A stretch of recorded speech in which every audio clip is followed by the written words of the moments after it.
الحمد لله رب العالمين والصلاة والسلام على سيد الأنبياء والمرسلين وعلى آله وأصحابه وأزواجه وذرياته وأهل بيته أجمعين، أما بعد.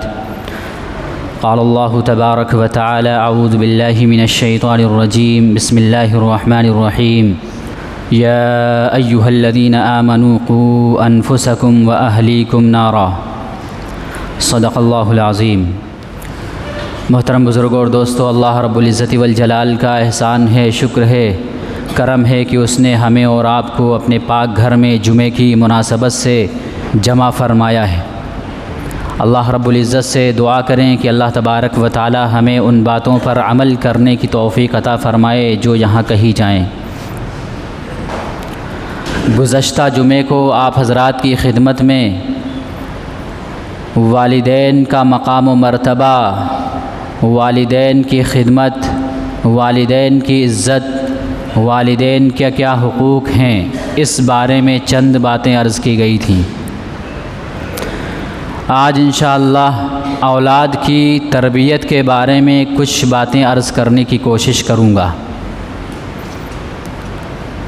جس طریقے سے اولاد کے اوپر ماں باپ کے حقوق ہیں، ماں باپ کی عزت ہے، ماں باپ کا ادب ہے، احترام ہے، ماں باپ کا مقام و مرتبہ پہچاننا ہے، اسی طریقے سے ماں باپ کے اوپر بھی اولاد کے کچھ حقوق ہیں کہ ماں باپ اپنی اولاد کی کس طرح تربیت کریں، ماں باپ کے اوپر کیا ذمہ داریاں ہیں اولاد کے سلسلے میں کہ اولاد کی کس طریقے سے پرورش کریں اور نیک پرورش کریں، اچھی پرورش کریں.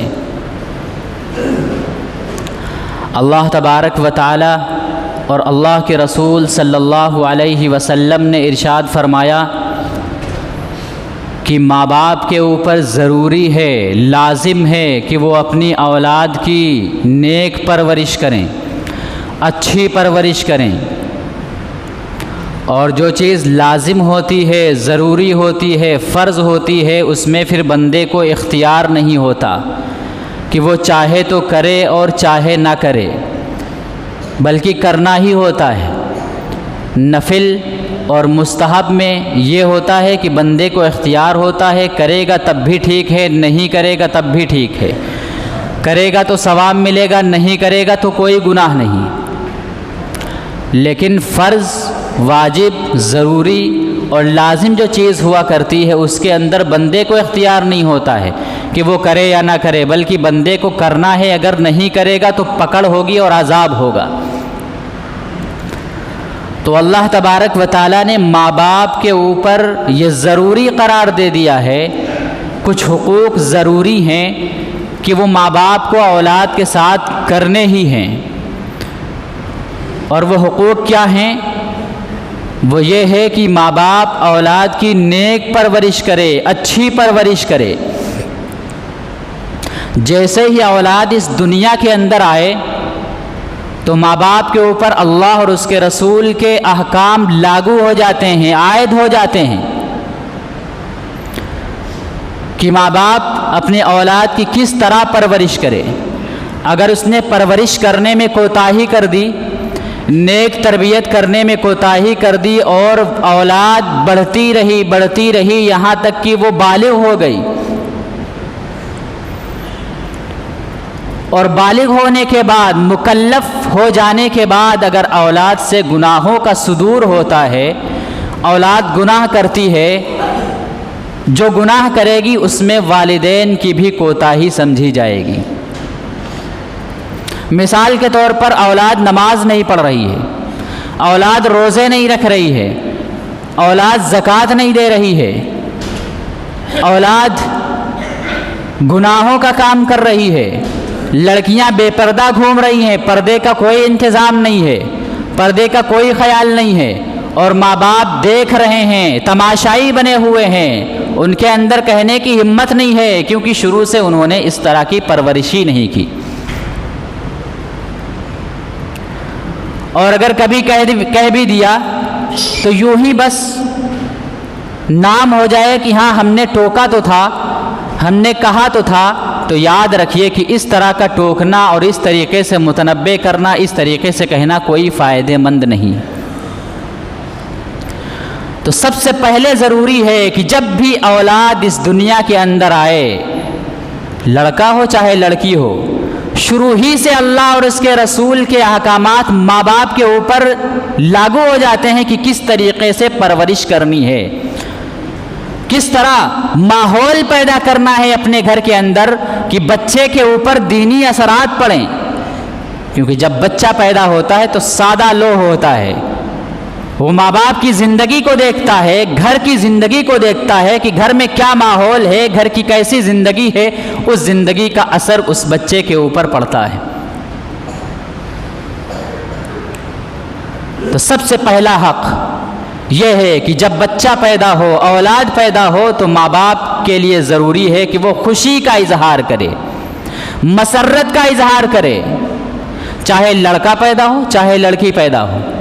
جس طریقے سے لڑکا اللہ تبارک و تعالیٰ کی نعمت ہے، اسی طریقے سے لڑکی بھی اللہ تبارک و تعالیٰ کی نعمت ہے۔ اگر کوئی شخص لڑکا پیدا ہوتا ہے تب خوشی اور مسرت کا اظہار کرتا ہے، اور لڑکی پیدا ہوتی ہے خوشی اور مسرت کا اظہار نہیں کرتا ہے، تو یہ کافروں کا طریقہ ہے۔ نبی اکرم صلی اللہ علیہ وسلم کے زمانے میں جو کافر تھے ان کا یہی حال تھا کہ جب بیٹا پیدا ہوتا تو خوشی اور مسرت کا اظہار کرتے تھے، اور جب لڑکی پیدا ہوتی تھی تو وہ غصے کا اظہار کرتے تھے، ناراضگی کا اظہار کیا کرتے تھے۔ تو اسلام میں ایسا نہیں ہے، اسلام نے اسے ناجائز اور حرام قرار دیا ہے کہ اگر بیٹی پیدا ہوئی تو بھی خوشی اور مسرت کا اظہار کرنا ہے، اور اگر بیٹا پیدا ہوا ہے تب بھی خوشی اور مسرت کا اظہار کرنا ہے۔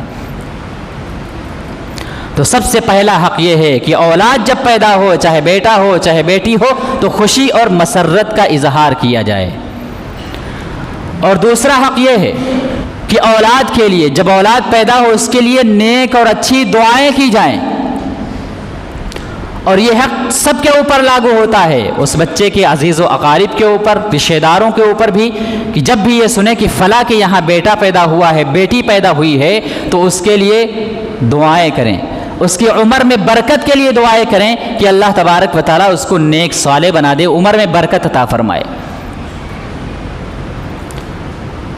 اور اگلا جو حق عائد ہوتا ہے ماں باپ کے اوپر وہ یہ ہوتا ہے کہ جب بچہ پاک صاف ہو جائے تو اس کے کان میں اذان کہی جائے۔ یہ دین اسلام ہمیں سکھا رہا ہے کہ شروع ہی سے ہم کو ایسے ایسے طریقے اختیار کرنے ہیں کہ بچے کے اندر اس کے اثر منتقل ہوں۔ فرمایا کہ جب بیٹا یا بیٹی پیدا ہو تو اس کے داہنے کان میں اذان کہنا ہے اور بائیں کان میں اقامت کہنا ہے۔ اس میں بہت ساری حکمتیں ہیں، بہت ساری مصلحتیں ہیں کہ سب سے پہلی جو آواز جائے اولاد کے اندر، اولاد کے کان میں، وہ اللہ کی بڑائی ہو کہ اللہ اکبر اللہ اکبر، اللہ سب سے بڑا ہے، اللہ سب سے بڑا ہے۔ جب کان کے اندر یہ آواز جائے گی تو اس کا اثر اس کی ذات کے اوپر پڑے گا، اس کے دل کے اوپر پڑے گا، اور اولاد کی اسی طریقے سے تربیت ہوگی۔ اور پھر اگلا حق یہ ہے کہ اس کی تہنیک کرائی جائے۔ تہنیک کس کو کہتے ہیں؟ تہنیک کہتے ہیں کہ کسی نیک صالح انسان سے کھجور یا چھہارا چبوا کر اس بچے کے تالو سے لگایا جائے کہ اس کے کچھ اثرات اس کے پیٹ کے اندر داخل ہو جائیں۔ یہ سنت ہے۔ ہمارے معاشرے کے اندر، ہمارے سماج کے اندر اذان اور اقامت کا تو رواج ہے، لیکن تہنیک کا رواج نہیں ہے۔ حضرت عائشہ رضی اللہ تعالیٰ عنہ فرماتی ہیں کہ جب کوئی نومولود بچہ نبی اکرم صلی اللہ علیہ وسلم کی خدمت میں لایا جاتا تو آپ صلی اللہ علیہ وسلم اس کو دعائیں دیتے، اس کے لیے دعائیں فرماتے اور اس کی تہنیک فرماتے۔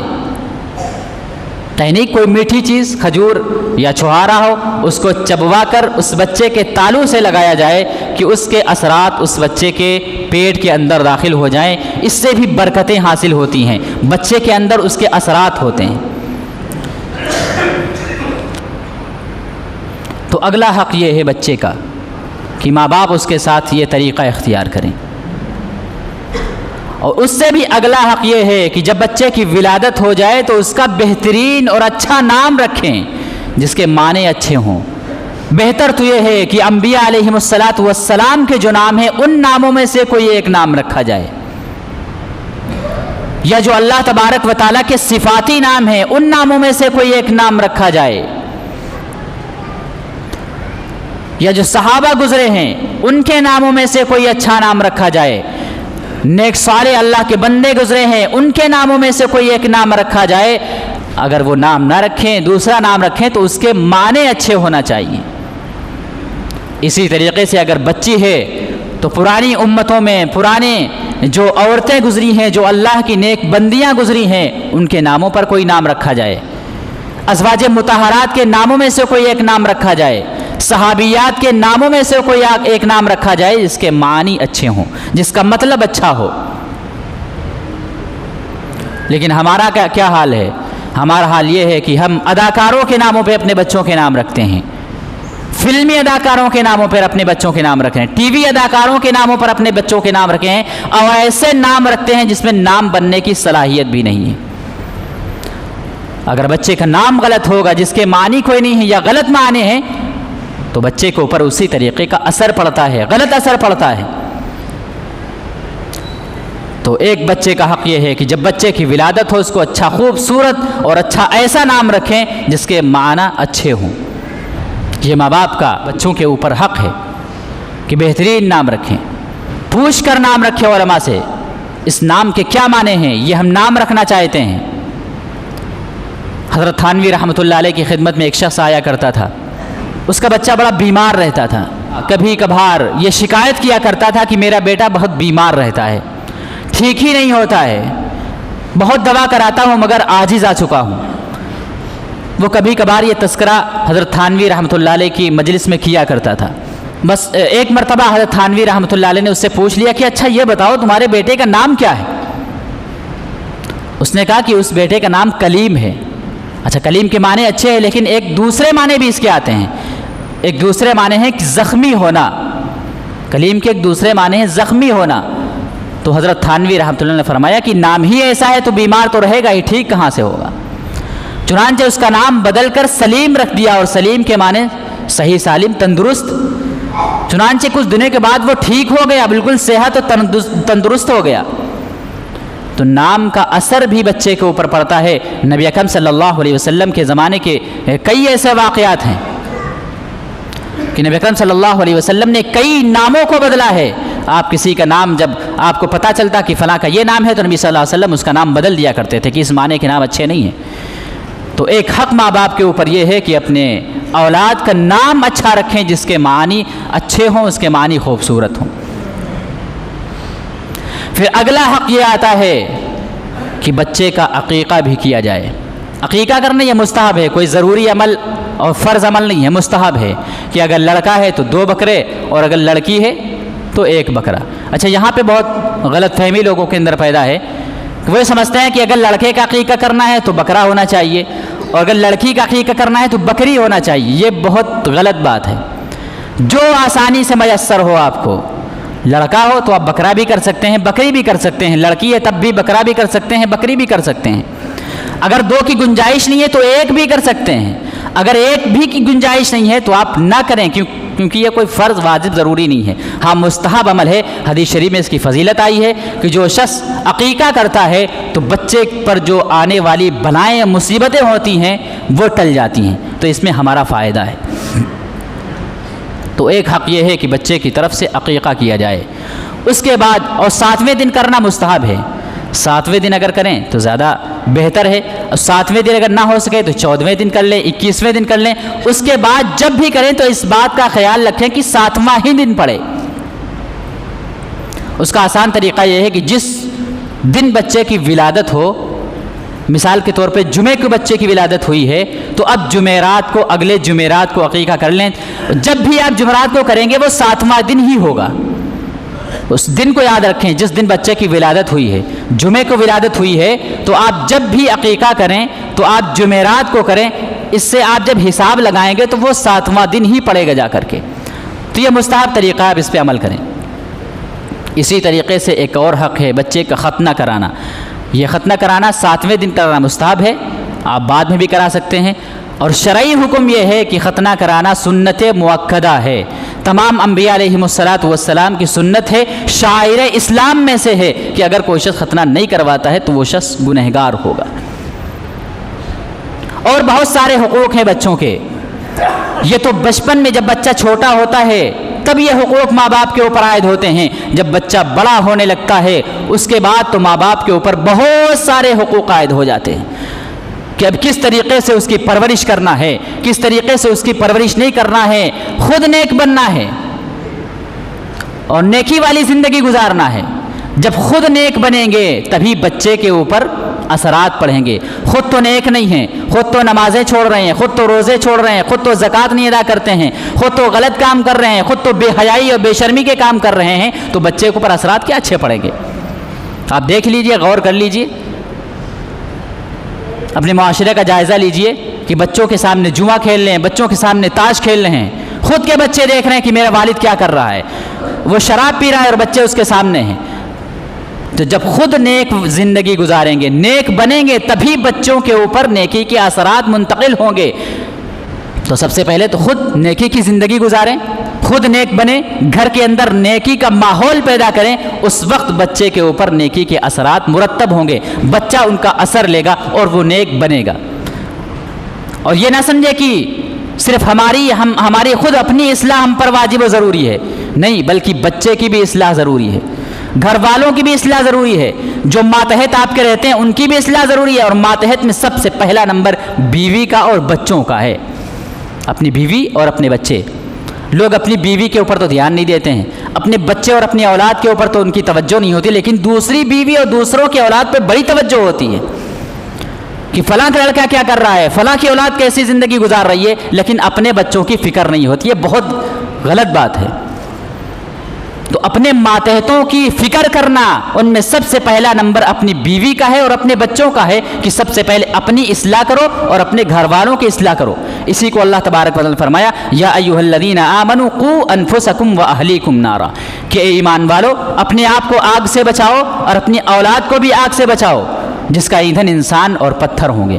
اور وہ ایسی آگ ہے جس کے اوپر اللہ تبارک و تعالی نے ایسے فرشتے مقرر کر دیے ہیں جو سخت مزاج کے ہیں، طاقت و تندرست ہیں، تندخو ہیں، اور اللہ تبارک و تعالیٰ کی طرف سے جس چیز کا ان کو حکم دیا جاتا ہے وہی کرتے ہیں، اللہ کی نافرمانی نہیں کرتے ہیں۔